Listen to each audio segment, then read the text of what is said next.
Hey guys, today we're going to work on the lower leg. We're going to work on a few mobility drills and a few motor control exercises for the lower leg and the foot. First thing we're going to start with is we're going to use a foam roller, and it can be a smaller foam roller than this. This one is just a half roller, but you can actually use pretty much anything that's going to allow a little bit of grippiness in the bottom of the foot. So what we're going to do is we're going to start with just one foot in a position where you've got a bit of a stretch, and you're just going to get in there and grind, okay? And what we're doing is we're working on the bottom part of that plantar fascia. You're going to come around the edges and you're going to let your toes curl around the edges and massage that foot. Everyone wants a foot massage, and we're not always good at persuading people to give us one. So our goal is to just do this, and sometimes the lacrosse ball is a little bit more aggressive, so this is something you could do on a daily basis. If you're standing at your desk and working from home, this is something that you can hit several times a day. So what I'm going to get you to do is you're going to just work into the inner part of the arch here.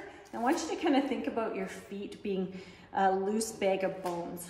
And what that means is when your foot hits the ground, it should absorb force. But because of things that are going on in our lower part of our leg, that maybe isn't happening. So what you want to do is encourage that foot and the plantar fascia to kind of get a little bit more mobilization and blood flow. So what I'm doing here is I'm just taking the edge of the foam roller and I'm curling my toes around and then kind of shimmying back and forth. It shouldn't feel gnarly or painful. You shouldn't feel like you want to jump off this foam roller. It should feel like you're a cat and you're getting scratched behind the ears. And so whatever you can find, I'm kind of destroying the edge of this roller, but they're cheap and it feels good. So spend about 2 to 3 minutes with all angles, and you're mostly working at the top kind of part of your foot in through here. Okay, and so then what we're going to do is we're going to just sit in a soleus stretch, and what I'm going to have you try to do is just lean forward, and then we're going to just rock our body around in different positions. Okay, it's really important to be able to have this is what's called dorsiflexion. So we're just putting a little bit of tension on the muscles behind the calves here, called your soleus. Okay, and just walking. And again, this is a lot like a cat, kneading back and forth, rotating, encouraging that ankle to kind of explore some range, hanging out, using your hips to kind of put weight through those areas. Okay, coming down onto the floor, we're going to work into some toe stretches. So what I'm going to have you do is you're going to sit and try to maintain a 90-degree angle at your feet. So we're going to just hang out here, trying to push into that, and that should be fairly easy, but surprisingly for some people it is not. So our goal is to try to be able to get that 90-degree and be able to rock back and forth into all these corners, playing in that range. Okay, noticing that the plantar fascia may be neglected because of just inactivity or poor footwear or all kinds of maybe activities that puts you in a position where you've got stress on your feet.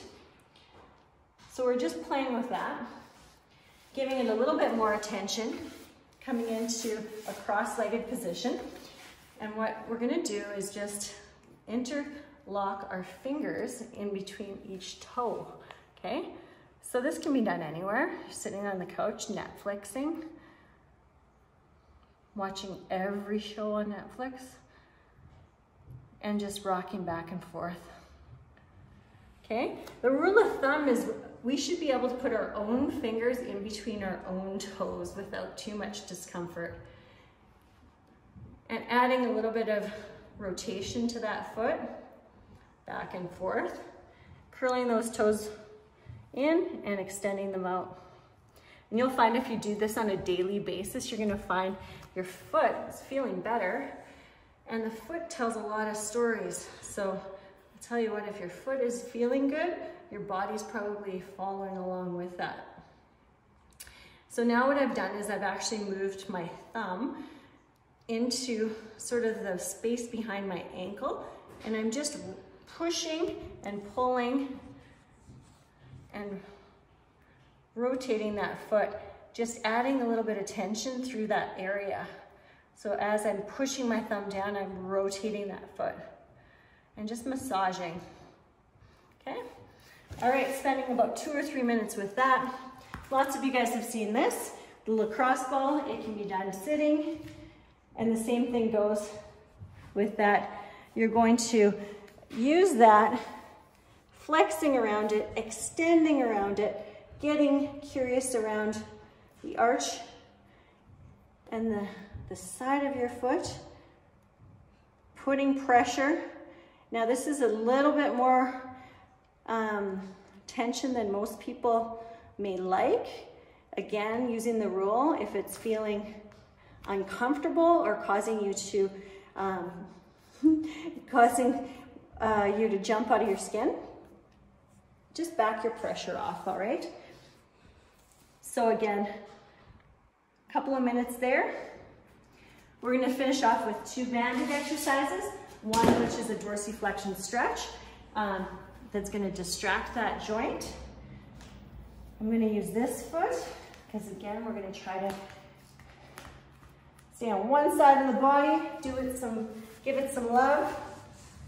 So you're gonna get enough tension on that band that you're gonna feel that joint, and I want this right in that space. And you're gonna use your body weight to rock back and forth. And the first thing I want you to do is to make sure that you maintain a good arch, okay? So just coming around here, just looking to see that when you go into that stretch, you're not collapsing that foot. Your foot is staying alive. It's very useful still. Okay? And getting a little bit more curious and scouring back and forth.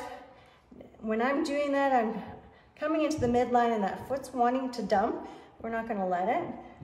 We're gonna get into those corners and try to use some active modeling in the feet, making sure those muscles know what to do. Playing around here. Good, and then we're gonna rotate right up, rocking, see if we can get a little bit of toe flexibility, encouraging that foot to do what it does well, using that big toe, which is so important.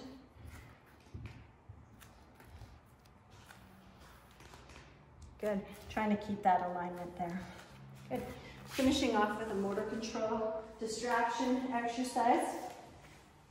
Placing that little bit less tension band. And again, these bands can be picked up places around the city. And what I'm gonna have you do, actually I'm gonna move that just slightly lower, or sorry, upper. And we're gonna try to use this foot as we would if we were walking. If you have a mirror, it's really helpful because you're gonna be able to maintain that alignment. Coming over and making sure that arch staying nice and controlled. We're eccentrically lowering.